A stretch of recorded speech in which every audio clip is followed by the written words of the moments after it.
Mesdames et messieurs, merci d'avoir choisi Canal Congo Télévision pour suivre votre magazine de prédilection Synopsis. C'est magazine de la rédaction de Canal Congo Télévision. Votre émission reçoit ce jour dans son numéro Monsieur Wangbangawe. Il est président de l'association congolaise des exploitants forestiers artisanaux, ACF en sigle. En face de lui, Synopsis a le réel plaisir de recevoir ce jour un habitué de cette émission. Il s'agit donc de M. Norbert Mayamba. Il est cadre de l'Union pour la démocratie et le progrès social, expert en gestion des forêts tropicales. Avec nos deux invités, nous allons parler des contraintes du développement du secteur forestier en République démocratique du Congo, un sujet très important qui touche la vie nationale, d'autant plus que l'importance du capital forestier de la République démocratique du Congo représente aujourd'hui 38% du total de sa superficie et que sa contribution à l'économie nationale est dérisoire, faute de mise en valeur. Voilà pourquoi nous avons saisi au frais cette problématique. Bonsoir, M. Wangabangawe. Wabangawe. Bonsoir. Bonsoir, M. Norbert Yamba. Bonsoir. Merci de me mettre devant mon frère. Ça fait longtemps. C'est un professionnel d'exploitation forestière artisanale. Et je crois qu'aujourd'hui, on va faire un débat qui permette à notre pays de trouver un certain nombre de propositions pour booster l'économie de la République. Monsieur Wabangawe, je suis à vous. D'entrée de jeu, comment voyez-vous la problématique autour du développement du secteur forestier en République démocratique du Congo? Bon, d'emblée, je vais vous dire, notre pays, la RDC, a des potentialités énormes en ressources forestières. Nous sommes le deuxième poumon. Nous représentons 60% des forêts tropicales ici en Afrique. Nous avons 155 millions d'hectares de forêts. Donc les 3/5 du pays est couvert par les forêts. Donc nous avons des potentialités. Mais malheureusement, ces potentialités ne profitent pas à notre pays. Nous sommes derniers en production. Nous sommes derniers en exportation. Et la contribution de ce secteur, du secteur forestier, oui, dans l'économie, ça fait plus de 25 ans, ça contribue à moins d'1% du PIB national. Donc c'est un paradoxe. Mais vous avez énuméré un certain nombre de potentialités qui ne profitent pas d'ailleurs pour la population de la République démocratique du Congo. Pourquoi cet état de choses? Voilà. Je ne sais pas, il y a plusieurs raisons. Notamment la mauvaise gouvernance. D'abord. Oui. Ensuite, nous sommes sous pression internationale. Vous savez, en dehors de l'économie, le facteur économique, le bois, la forêt congolaise profite à l'humanité tout entière sur le plan écologique. Oui. Bon, nous sommes sous pression, vraiment sous pression alors, pour qu'on ne puisse pas exploiter nos forêts. Mais en premier lieu, c'est la mauvaise gouvernance. Rendez-vous compte, en 1960, juste après l'indépendance, on avait 150 entreprises industrielles. Et aujourd'hui, on en a moins de 10. Voilà, il y a plusieurs facteurs qui entrent. Il y a plein de taxes.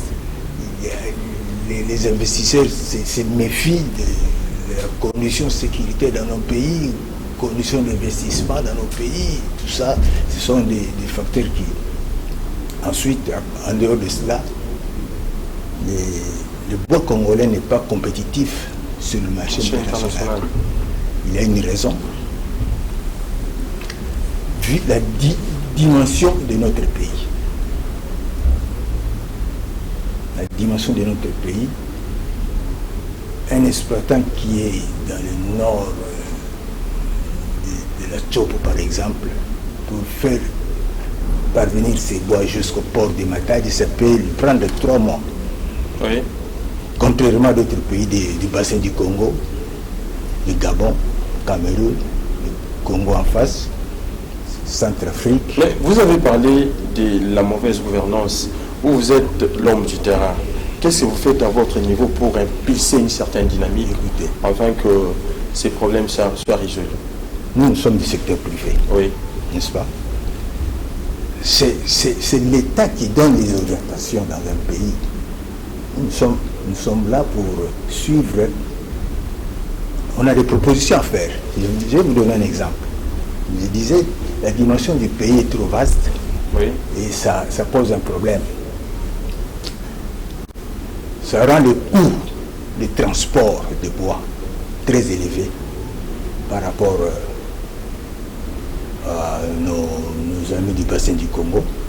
Vous quittez avec votre bois, par exemple, vers Isangi pour atteindre Matadi. Il faut perdre 3 mois. Et au Gabon, n'importe quel coin, vous arrivez au port d'embarquement 2 jours, au maximum 2 jours après. Vous voyez, le coût de transport est moindre par rapport. Donc vous faites allusion à des contraintes, notamment techniques et économiques. Voilà, transports. tout ça. Oui. Tout ça, ça fait partie. Ensuite, avec nos 9 frontières, il y a combien de voies de sortie officielles où il y a tous les services? À part Matadi, je crois qu'il y a Kasumbalesa et Kassindi. Je crois, c'est ça, où il y a tous les services où on peut faire sortir le bois. Normalement, nos amis de la Chopo, des tours, ils ne devaient pas faire sortir leur bois par le port de Matadi. C'est ça la réalité. Mais malheureusement, chez nous, avec 9 frontières, 9 frontières, c'est le record mondial hein, en nombre de. C'est la Chine et la RDC, Oui. 2 pays au monde qui ont 9 frontières. Tous les pays sont en dessous. Voilà, avec nos 9 frontières, on a combien de portes de sortie pour alléger, réduire les coûts des transports. Voilà, tout ça, ça rend le bois congolais. Une fois, j'étais avec des investisseurs à Douala. Ils m'ont dit, en tout cas, Jean, vous avez beaucoup de bois dans votre pays, mais nous, on préfère encore travailler avec des petits pays où il y a peu de bois, mais on peut facilement faire sortir nos bois. Voilà. Ça, c'est un problème aussi. Très bien. Monsieur Norbert Yamba, vous avez suivi l'argumentaire de M. Ouabangawe. Vous, en tant que spécialiste, qu'est-ce qui entrave aujourd'hui le développement du secteur forestier en République démocratique du Congo? J'allais dire, merci, j'allais dire sans objet parce que mon co-débatteur a sorti un certain nombre d'éléments très importants. D'abord, je commence par la problématique des potentialités qui sont les nôtres. En tout cas, je confirme que la RDC a 155 millions d'hectares de forêt sur les 235 millions qui se trouvent dans le bassin du Congo. Et quand vous avez le bassin du Congo, vous avez le Gabon, vous avez le Centrafrique, Cameroun, Congo-Brazza, la Guinée équatoriale, etc. Et donc, il y a 155 millions sur les 235. Et donc, nous sommes le deuxième après l'Amazonie, le bassin d'Amazonie, qui a 1120 millions d'hectares. Le Congo-Kinshasa a des grandes potentialités de l'ordre de 500 millions de mètres cubes de bois. En termes de potentialité, lorsqu'on analyse la capacité sur le pied de l'arbre, on trouve que nous sommes à mesure d'exploiter 500 millions de mètres cubes de bois. Aujourd'hui, nous ne sommes pas au-delà de 500 000 mètres cubes de bois. Quelle est la raison? Quels sont les lobbies qui ont... Je vous explique. Oui. Je vous explique. Et donc, nous avons la capacité d'exploiter 6 à 10 millions de mètres cubes de bois là. Mais nous n'allons pas au-delà de 500 et à peine c'était 300 000 mètres cubes de bois. Et donc, en termes de potentialité, nous avons pratiquement 38% de la forêt africaine. L'Afrique d'une manière générale. Oui. Je prends pratiquement sur le plan de la de l'espace tropical. On est au niveau de 60%, comme il l'a dit. Cependant, qu'est-ce qui explique que nous ne faisons pas une production rentable au point où on ne peut pas atteindre 1% du produit intérieur brut? Ça, c'est la question fondamentale. Oui. Lorsque vous prenez par exemple le Cameroun, c'est 6%. Et le Cameroun n'a que 22 millions de mètres cubes de bois. Vous prenez le Togo, 17 millions, mais le Togo a 11% en termes de contribution dans le produit intérieur brut.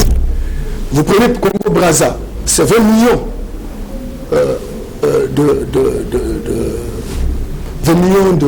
d'hectares. Mais nous sommes à 155 millions, mais le Congo-Brazza, en termes de revenus, par rapport au produit intérieur brut, 6%. Et nous qui avons 155 millions, moins d'1%. C'est gravissime. Alors on va se poser une question. La première question, pourquoi ça? Je voudrais vous dire que lorsqu'on regarde les 100% de nos forêts, il faut déduire 50% des forêts marécageuses. On a difficile, vous voyez, dans le marécage, etc. Il vous a dit les coûts des transactions. Lorsqu'il faut exploiter le bois, couper les arbres dans le marécage, les tirer, les embarquer pour arriver au port d'exportation. Mais écoute, ça vaut plus que le prix de vente. Et donc, ça c'est un problème réel. Deuxième chose, les tracasseries policières et administratives. J'ai été dans une mission qui a travaillé sur les entraves. Il a été identifié. En tout cas, nous avons même discuté à l'époque avec mon frère en face. On était dans les 75 types de taxes. On a travaillé, on est revenu à 69. Et donc, c'est trop de taxes. Ça s'appelle le terrorisme fiscal. Vous ne pouvez pas donc donner la possibilité. Et l'importance de ces taxes, ça sert à renflouer certaines... Bien entendu. Il va vous parler, il connaît mieux que moi. Oui. Le fonds de reconstruction du capital forestier. On fait quoi avec cet argent? Les taxes de superficie, on fait quoi avec cet argent? Les redevances proportionnelles, on fait quoi? Les redevances coutumières, on fait quoi? Et donc il y a taxes, mais en fait ces taxes profitent véritablement aux individus. Et donc le pays n'a pas la possibilité de rentrer. Et pourtant nous avons ce que nous appelons l'or vert. On pouvait considérer notre forêt comme on considère l'or normal, le diamant, le cobalt, le coltan, etc. Mais ça ne profite rien. Vous avez autant de sociétés, il vous l'a dit. Eh bien écoute, au début des années 60, à la fin, lorsqu'on a commencé l'indépendance, il a bien identifié 150. Mais avant que nous puissions terminer à avoir l'indépendance, nous étions à 180. On est redescendu à 150. En termes d'entreprises industrielles. Je m'excuse beaucoup. Et aujourd'hui, on en a combien? C'est vrai qu'on a fait l'inventaire, où on a travaillé dans cette commission de conversion de titres forestiers à concession forestière, mais on s'est rendu finalement compte que pour autant, c'est vrai, on a remonté jusqu'à 80-85. Mais combien d'entreprises industrielles? Ceux qui ont le matériel, ceux qui peuvent exploiter, on n'est pas au-delà de 10. On n'est pas au-delà de 10. Donc, on a une situation réelle. Et puis, c'est ceux qui exploitent. Quelle est leur capacité de gestion? Qui perçoit l'argent? On en fait quoi? Regardez, moi je suis dans la province de l'Équateur. En fait, allusion à une exploitation illégale. Il y a des exploitations illégales aussi. Vous savez, ils vont vous dire.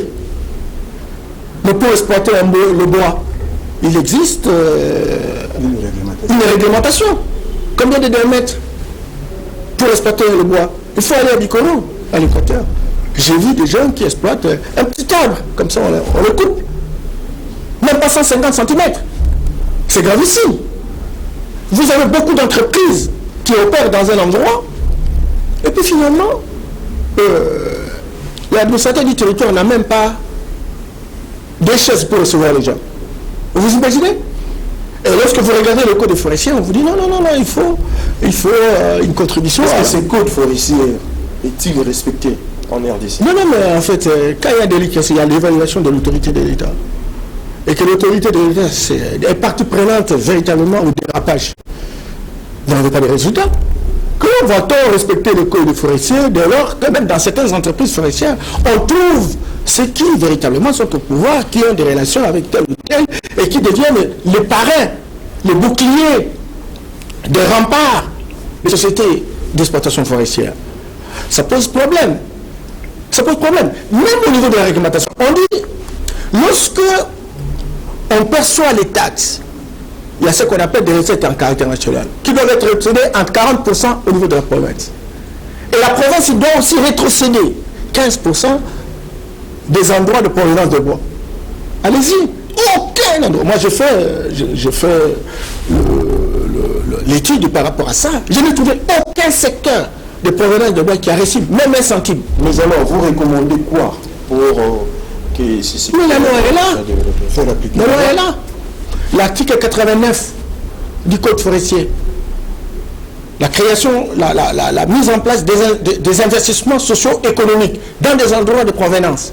Moi-même, j'ai fait, dans une étude que j'ai produite, j'ai même recommandé, attention, oui, on peut donner des redevances coutumières, mais attention, ces habitants-là, de tel ou tel village ou de tel groupement qui sont des ayants droit, ils habitent dans un secteur. Lorsque vous regardez la décentralisation dans notre pays, cela organise qu'il y ait des entités qui puissent avoir un budget, qui puissent avoir un programme, etc. L'entité qui est à l'échelle le plus bas, c'est le secteur de la chefferie. Mais vous voyez des sociétés d'exploitation forestière opérationnelle dans ces endroits-là. Vous voyez la production, mais on ne voit pas combien d'argent, d'abord, qui doit être remis, n'est-ce pas, de la société à la population, ou de l'État qui doit rétrocéder l'argent perçu pour que véritablement on puisse produire des investissements. J'étais à l'Issala, et je termine par là. Oui. J'étais à l'Issala toujours pour une étude. J'arrive dans un village de 259 familles. Mais il y a une exploitation forestière. Cette exploitation forestière, j'ai essayé de voir, a produit 190 000 wenge de green. J'étais au port d'Anvers parce que j'ai travaillé pour la Banque mondiale et je suis allé jusque-là. C'est 14 000 $. C'est 10 000 € à l'époque. Oui. Mais et ils ont donné, n'est-ce pas, à l'entité, c'est-à-dire au groupement, au village, 90 000 francs congolais. Aucune école, aucun centre de santé, etc. Quand ils sont au niveau de Kinshasa, ils coopèrent avec le ministre de l'Environnement. Ils donnent ce qu'ils peuvent donner au ministre. Quand le ministre met l'argent dans sa poche, ça s'arrête là. Et donc la société opère. L'inspecteur de l'environnement, qui se trouve être celui qui doit inspecter ces exploitations forestières, il n'a ni vélo, ni moto, ni budget. Lui qui doit contrôler l'exploitation forestière. Parce que tout ce bois-là, ce n'est pas la perception, le comptage manuel. Toutes les sociétés font des déclarations auprès de l'État pour dire nous avons produit autant. Et personne n'a vérifié. C'est-à-dire de favoriser la corruption. Eh bien alors voilà. Et l'inspecteur, parce qu'il n'ayant aucun centime et n'étant pas une préoccupation de l'État, il appelle le chef d'exploitation patron. Moi je dis arrêtez, monsieur. Comment tu peux appeler quelqu'un que vous venez contrôler patron? Oui, il est patron simplement parce qu'il lui donne où dormir. Il n'a pas reçu le frein d'émission. Oui, parce qu'effectivement, il lui donne à manger. Alors dis-moi, lorsqu'il doit contre-signer le volume de production, il va faire quoi? Il va s'adapter pratiquement par rapport à ce qui lui a été présenté. Aucun contrôle au pied de l'arbre pour dire voilà le volume, voilà le permis de coupe qui a été donné, voilà le volume de bois au pied de l'arbre, voilà la production qui a été réalisée.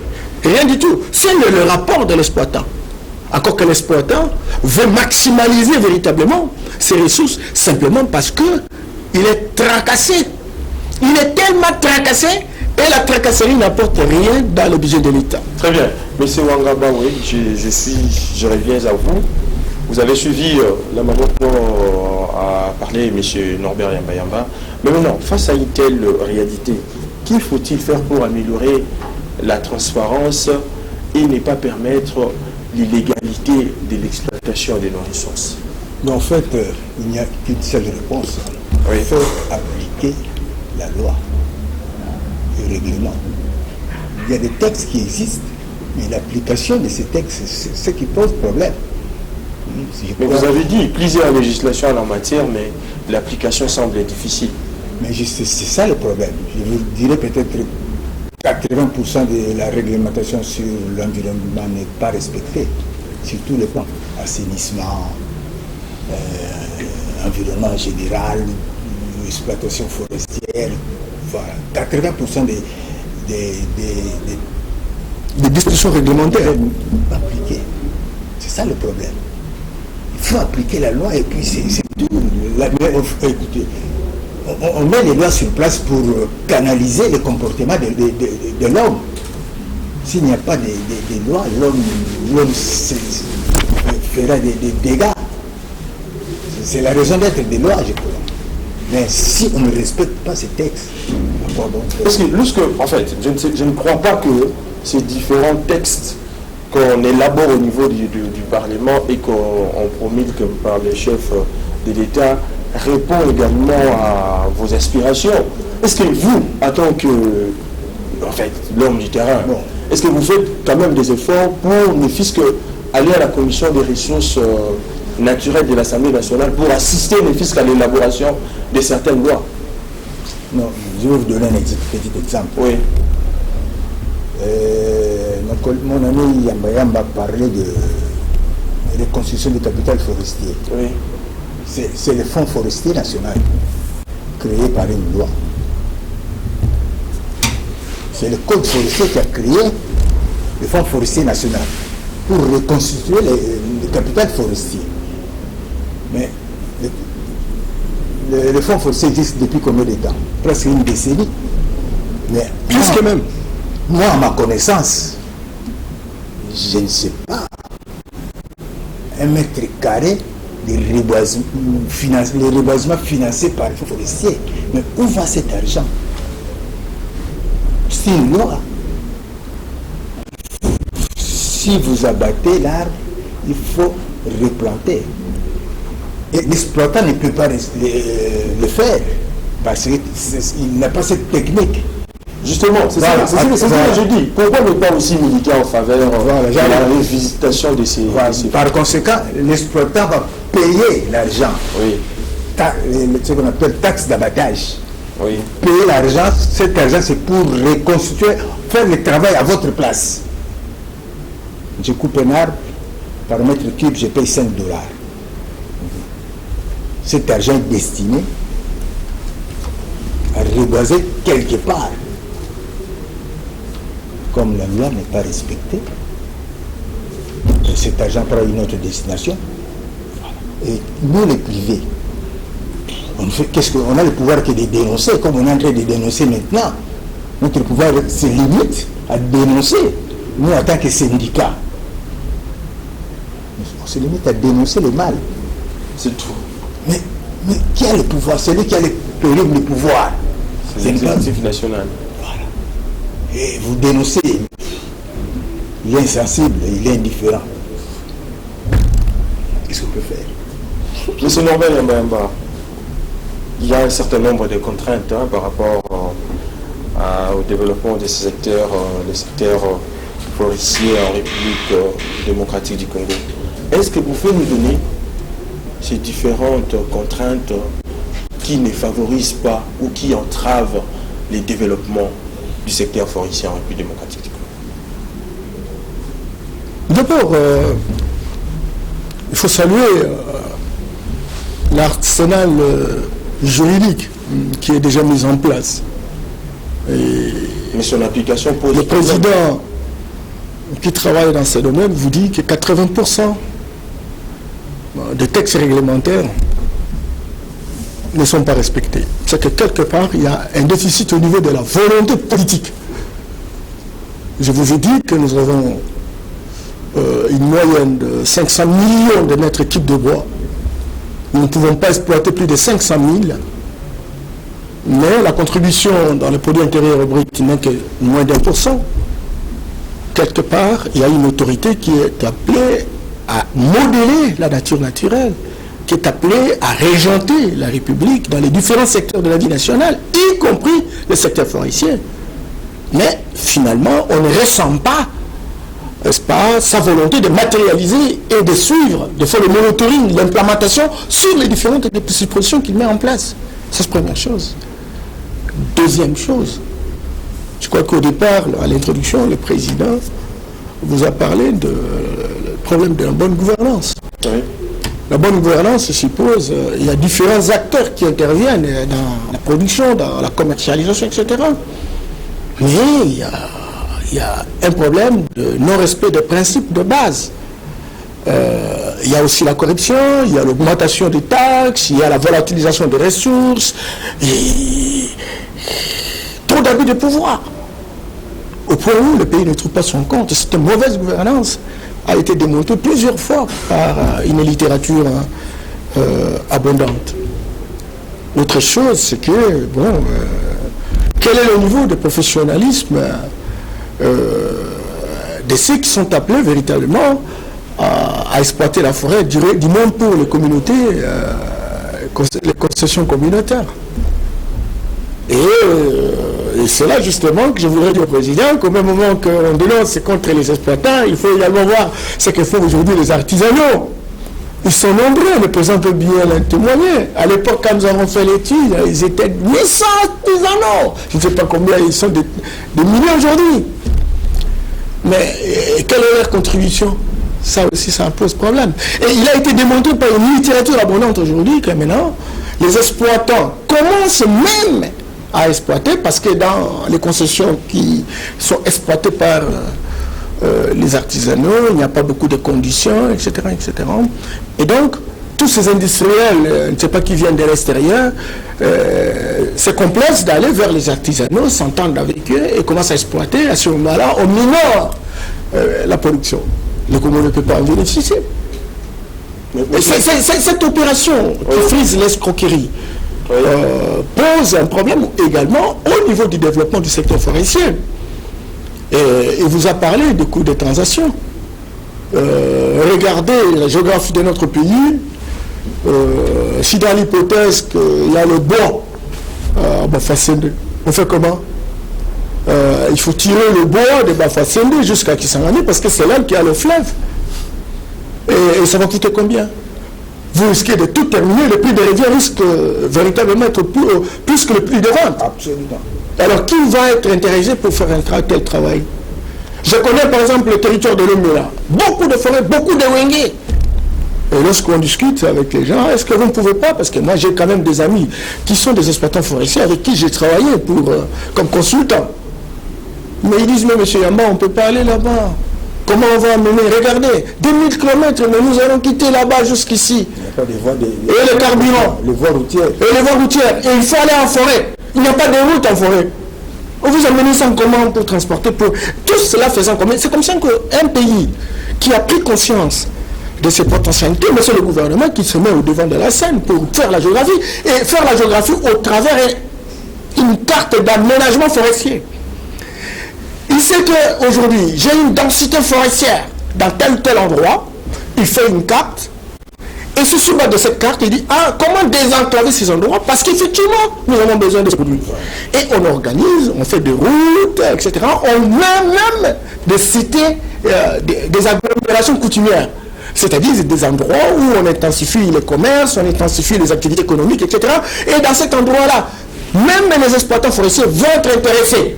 Alors comme il y aura des routes qui peuvent les servir de pouvoir justement arriver au port. Mais il y a des accords signés qui ne peuvent pas permettre aux exploitants artisanaux nationaux de bien faire leur travail. Pensez-vous qu'avec tout cela, ils auront la facilité d'exploiter? Non, mais là il pourra répondre à la question, mais je vous dis qu'en dehors des artisanaux, il y a aussi des exploitants forestiers, ceux qui ont de grands capitaux, qui ont envie véritablement d'exploiter notre forêt. Mais croyez-moi, lorsqu'on est en situation où vous êtes en 2700, en 2100 km à Mbéché, vous voulez transporter le bois de là pour venir à Bukavu, ramener le bois à Bukavu, prendre Goma, vous amenez comment jusqu'à Kinshasa? Vous amenez comment? Alors maintenant, les taxes d'exportation vont être bénéficiées. Si vous allez au Rwanda, mais c'est le Rwanda qui va gagner ça. Voilà. Donc nous avons des problèmes réels et il faut une volonté volontariste, encore qu'il faut avoir une vision claire par rapport à toutes ces choses-là. Aujourd'hui, on néglige. Pourquoi devons-nous avoir moins d'1% pour la contribution dans le produit intérieur?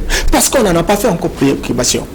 Aujourd'hui, on parle de la forêt, on parle de l'eau, mais on ne réfléchit pas pour savoir qu'est-ce que nous faisons pour rentabiliser ces secteurs-là. Le petit pays, il vous l'a dit, le Gabon, parce que le diamètre qui sépare le lieu d'exploitation et la mer et l'océan, c'est pas trop loin. Il suffit simplement de couper le bois, finalement vous arrivez au port. Mais chez nous, vous êtes à Ikerala, vous faites comment? D'abord, tout voir un bateau, c'est tout un problème. Et les carburants, et les lubrifiants, et le personnel qu'il faut déployer. Tout cela faisant combine montre que très clairement, Dieu nous a dotés de beaucoup de richesses, mais il faut avoir des responsables transformationnels, des visionnaires, des motivateurs pour y arriver. Monsieur Amamba, ces forêts sont considérées aujourd'hui comme le puits du carbone qui constitue un important tampon pour lutter contre les changements climatiques aujourd'hui en République démocratique du Congo.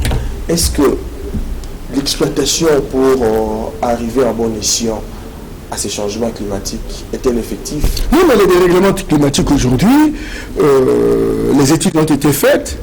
Il a été démontré que la déforestation et la dégradation des forêts font que ça contribue à proportion de 20% dans le dérèglement climatique, dans les perturbations climatiques. C'est très clair que lorsque on gère de manière a un grand rôle à jouer. Il y a un grand rôle. Mais aujourd'hui, le Brésil qui était avec nous en 1960 avait 280 $ par habitant par an. En 1960. Et vous savez, le Brésil est le pilote en Amazonie. Là où il y a plus de forêts qu'en Afrique centrale ou dans le bassin du Congo. Mais aujourd'hui, le Brésil a 3 000 milliards de produits intérieurs bruts. Mais le Congo en 1960 bénéficiait 44% des recettes en devises qui émanaient, oui, il avait dit, des sociétés industrielles forestières. Mais aujourd'hui, le Congo n'a que 458 $ par habitant par an au moment où le Brésil, avec 40 milliards de dollars de revenus de produits intérieurs bruts, le Brésil a 3 000 milliards. Aujourd'hui, le Brésil a si négocié. J'avais un prof qui était brésilien, qui était spécialiste des questions de négociation et qui nous disait ça. Ils ont tellement négocié. On vous dit, bon, écoutez, vous avez une forêt, ça permet de séquestrer le carbone, et ce carbone, c'est le gaz qui véritablement détruit davantage l'atmosphère et qui provoque le dérèglement climatique. Alors maintenant, quand vous avez la forêt et que vous pouvez capturer le carbone, eh bien, il faut donner la compensation. Et le Brésil a mis tous ses spécialistes en marche pour que véritablement le monde puisse lui compenser. S'il retient quelques arbres, il faut lui donner de l'argent compensatoire. J'ai vu à Tripoli le colonel Kadhafi à l'époque, en 2009, avant le sommet de Copenhague, avait même appelé tous les pays africains. Vous savez que le Congo a la moitié de la forêt africaine. Oui. Et maintenant on a négocié. Tous les Africains se sont mis d'accord pour qu'on puisse négocier à Copenhague vis-à-vis des Occidentaux, les pollueurs. Encore, il n'y a pas que des Occidentaux, il y a même des Orientaux, les Chinois et compagnie, etc. Et donc, il faut que paye 67 milliards de dollars. Mais le Congo avait demandé combien? Rien du tout. Il n'y avait pas un schéma opératoire qui permettait véritablement de voir comment le Congo résolvait sa situation. Le ministre à l'époque de l'Environnement avait demandé dans une conférence verbale avec des incaptations 1,5 milliard. Nous, qui sommes les poumons, nous, qui faisons la réglementation planétaire avec notre forêt. Alors que les poumons... Et vous demandez 1 milliard. Ça montre que les autorités n'ont pas d'ambition. Ça montre que les autorités ne voyagent pas dans les temps. Ça montre que les autorités ne comprennent pas les enjeux et la géopolitique internationale, la géopolitique commerciale aujourd'hui, pour que, au travers véritablement des produits qui sont les nôtres, nous puissions générer des ressources pour lutter contre la pauvreté dans notre pays. Très bien. Monsieur Wangaba Wekito, je reviens à vous et je dis à réduire comme vous avez entendu l'argumentaire de M. Norbert Yamba, la République démocratique du Congo et la Mozambique ont signé un accord de partenariat avec la Banque mondiale pour réduire également cette émission de carbone. Pensez-vous que, contrairement à ce que dit M. Yamba, pensez-vous que la République démocratique du Congo ne fournit aucun effort pour améliorer cette situation? Donc voilà, on pourrait un peu retourner sur le moteur de la déforestation. Oui. Le premier moteur de la déforestation dans notre pays, c'est l'agriculture sur brûlis. Ça, c'est démontré dans toutes les études. L'agriculture sur brûlis. Ensuite, le bois énergie. Et en troisième lieu, l'exploitation forestière en général. En fait, approchez-vous du micro. En fait, tout ça, ce sont des causes apparentes. Oui. Il y a vraiment la cause principale, c'est la pauvreté, c'est le sous-développement. Prenons le cas de Kinshasa. Pensez-vous que Kinshasa peut vivre sans la braise? Sans la braise, Kinshasa peut vivre sans la braise. Pourquoi? Parce que la SNEL a 9%, moins de 9% de couverture nationale.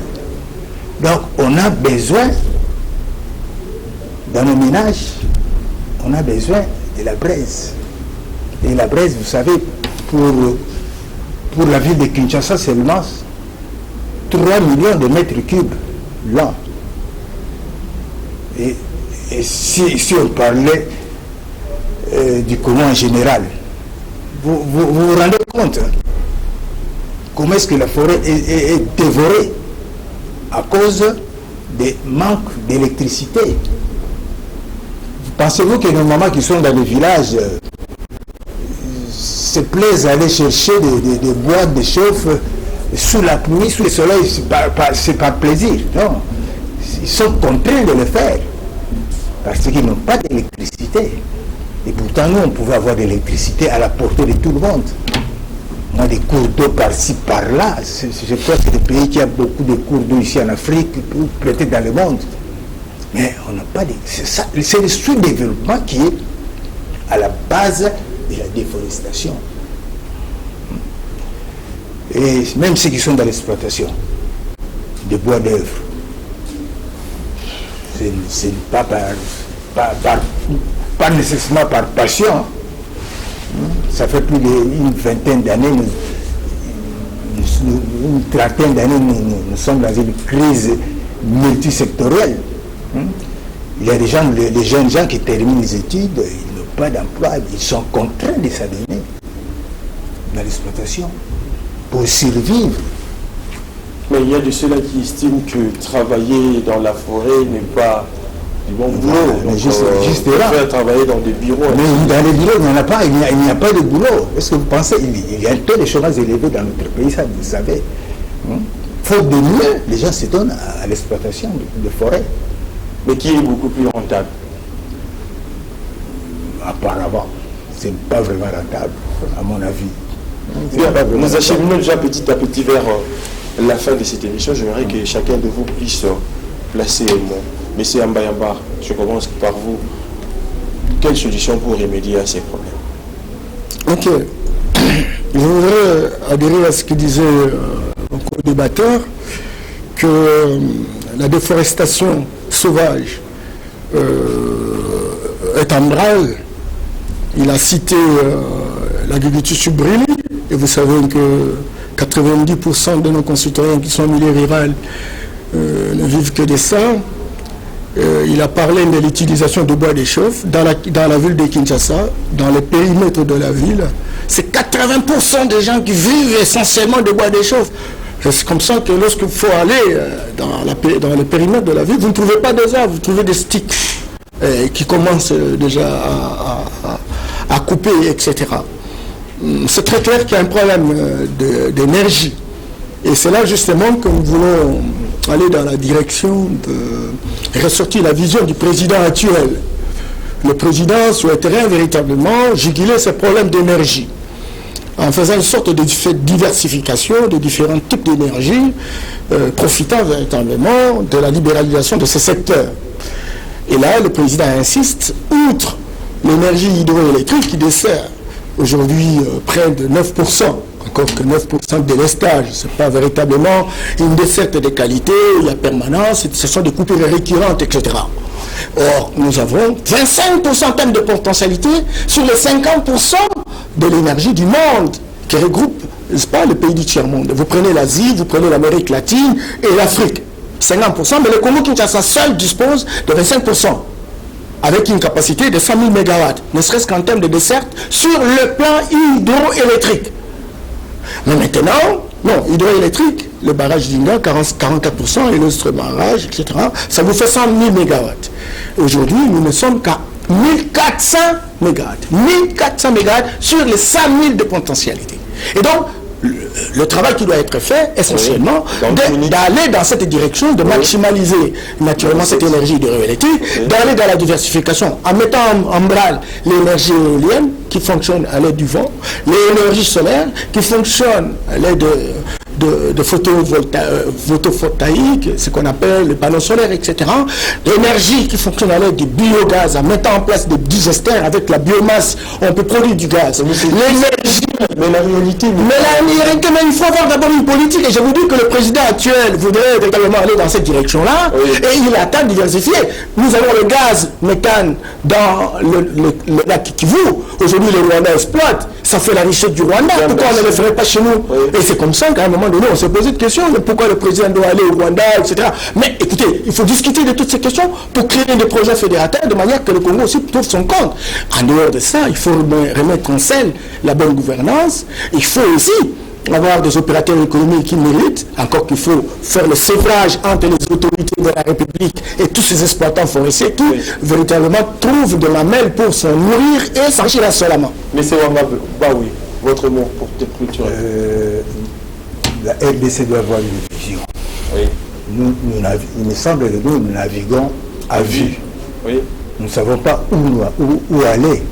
Donc on ne sait pas que faire de notre forêt. Voilà, nous devons avoir une vision claire et nette et la solution viendra. Très bien. C'est par ces mots de M.